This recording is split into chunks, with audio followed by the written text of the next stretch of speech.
Baik, Assalamualaikum. Okey, jadi hari ini kita sambung balik pelajaran kita sebelum ini.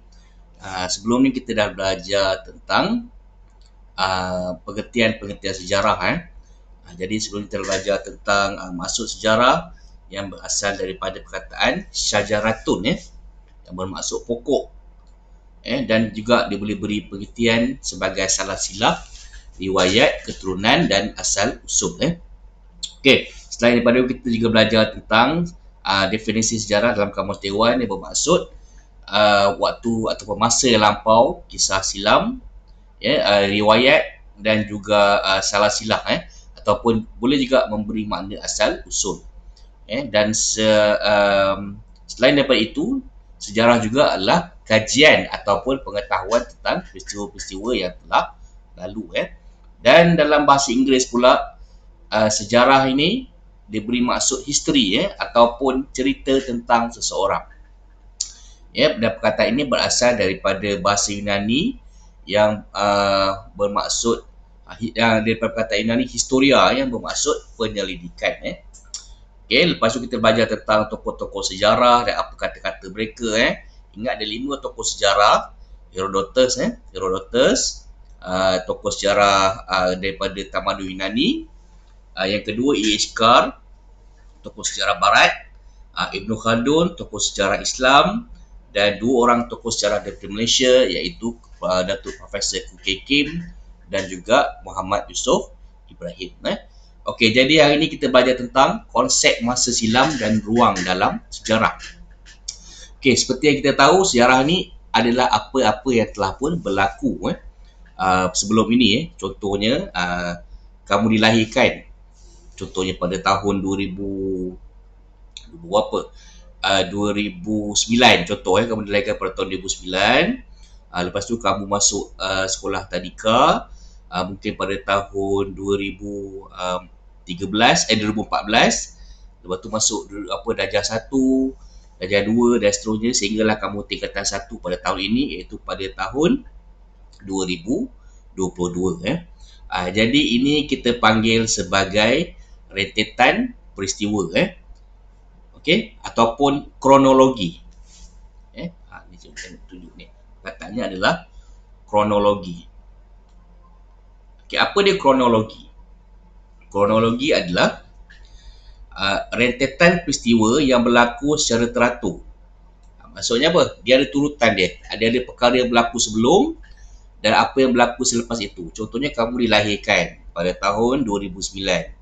Lepas tu kamu dibesarkan, contohnya di kampung kamu di Cenderum Balai. Okey, lepas tu kamu masuk sekolah tadika pada tahun 2014. Contohnya lah. Jadi dia berlaku secara berturutan. Dia tidak boleh kamu pergi sekolah dulu baru kamu dilahirkan. Jadi kronologi ni maksud peristiwa yang berlaku secara teratur dan mesti mengikut urutan masa. Macam cikgu cakap tadi, tak boleh lompat-lompat. Dia kena lahir dulu baru pergi sekolah. Dia tak boleh pergi sekolah dulu baru pergi lahir. Okey. Dan dari awal hingga akhir. Okey, dia berlaku daripada peristiwa itu awal dan sehingga yang terakhir, iaitu sekarang, dan bergerak dalam satu garisan lurus. Dia tidak mencapah. Okey, garisan masa bagi kronologi ni dia bergerak dalam satu garis yang lurus. Dia tidak ada berpecah atas, bawah ataupun beka-bekuk tadi. Dia mesti bergerak daripada apa benda tu mula-mula berlaku sampai dia waktu dia terakhir. Okey. Okey, itu ialah kronologi. Okay, saya ulang balik daripada kronologi. Kronologi ni adalah merujuk kepada rentetan peristiwa yang berlaku secara teratur mengikut urutan masa dari awal hingga terakhir dan bergerak mengikut satu garis lurus. Okey.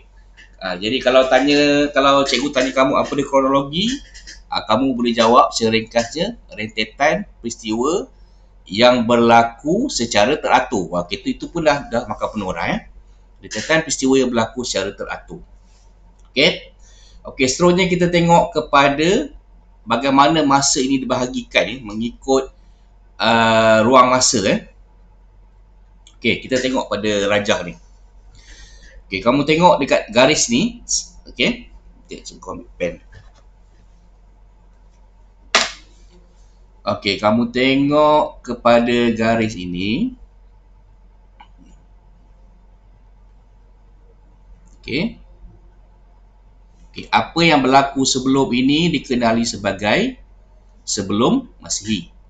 Okey, dan apa yang berlaku selepas pada garis ini dikenali sebagai Masihi. Okey. Jadi garis ini kita boleh anggap sebagai tahun kosong lah. Okay, jadi contohnya sekarang ni tahun kita ialah tahun 2020. Okey. Kalau kita balik kepada masa sebelum ni, mungkin kita jumpa tahun 2010.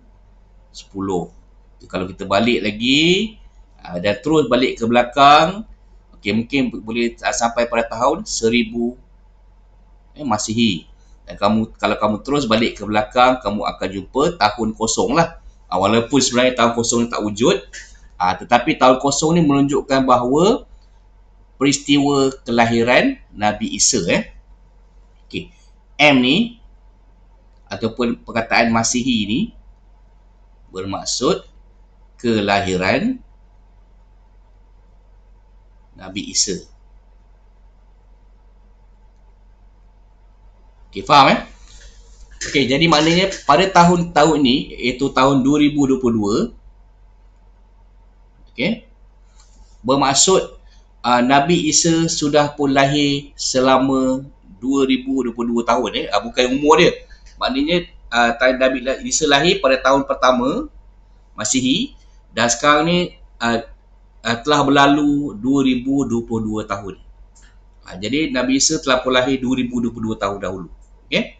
Dan sebelum daripada kelahiran Nabi Isa itu dikenali sebagai zaman sebelum Masihi ataupun SM. Jadi kalau kamu tengok dia bagi tahun, misalnya kata 500 SM.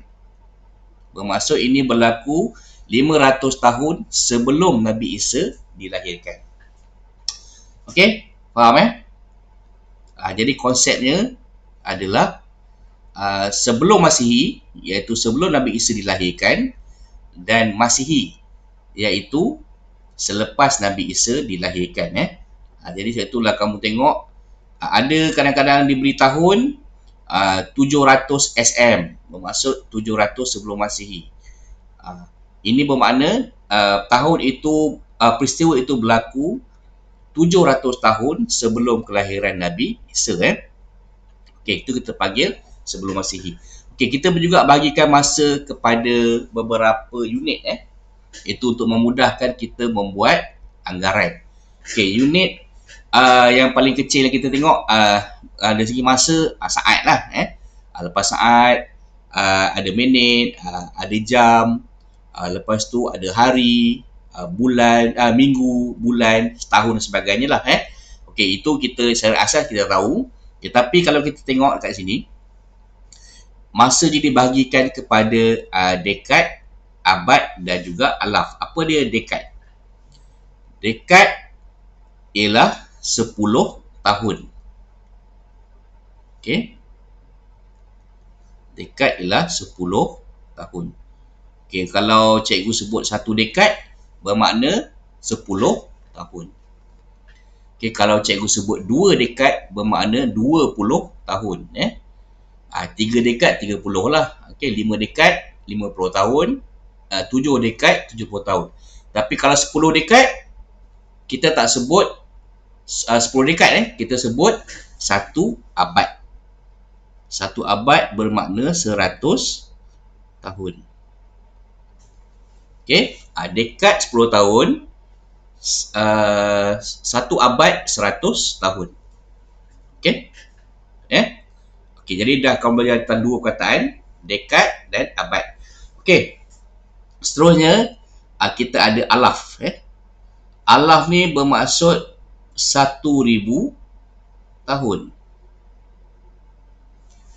Okey, jadi kita ada dekad 10 tahun, abad 100 tahun dan alaf 1000 tahun. Jadi kamu belajar 3 lah. Dekad, abad dan alaf. Jadi kalau peristiwa tu berlaku 2 alaf dahulu, bermaksud peristiwa tersebut telah berlaku selama 2000 tahun dahulu. Okey, kalau 2 abad, contohnya nenek saya datang daripada Sumatera ke tanah Melayu kira-kira 2 abad yang lalu. Bermakna nenek saya telah pun datang ke Malaysia daripada Sumatera lebih kurang 200 tahun dahulu. Faham Okey. Jadi kenapa kita bahagikan masa ni kepada beberapa senggat atau beberapa bahagian supaya memudahkan kita membuat penyelidikan sebab ruang-ruang masa ini boleh memberikan anggaran kepada kita beberapa lama peristiwa itu telah pun berlaku satu lagi cikgu lupa, iaitu era. Era kita dah belajar tadi dekad, abad, alaf. Sekarang kita belajar tentang era. Era ni dia tidak ada satu senggat masa. Saya kata dekad 10 tahun, abad 100 tahun, alaf 1000 tahun. Era tak ada Era ni kita boleh contoh era Kesultanan Melayu Melaka, maknanya peristiwa ni berlaku pada zaman Kesultanan Melayu Melaka. Jadi era ni kita boleh bagi maksud sebagai satu ruang masa yang tidak ditetapkan berapa tempoh dia. Itu adalah era. Contohnya apa, era zaman Jepun ataupun era British. Jadi dia tak tetap masa. Mungkin 100 tahun, mungkin 10 tahun, mungkin 5 tahun, mungkin juga 2000 tahun Jadi era ni kita tak tetapkan sesuatu masa. Jadi kita ulang kaji balik. Macam mana masa ni dibahagikan? Pertama sekali dekad 10 tahun, abad 100 tahun, alaf 1000 tahun dan era suatu masa yang tidak ditetapkan tempohnya. Okey, itu saja pelajaran kita hari ini. Nanti cikgu akan kongsikan nota dalam grup. Jadi cikgu minta kamu buat nota sendiri ataupun salin nota yang cikgu akan bagi. Itu saja. Assalamualaikum warahmatullahi wabarakatuh.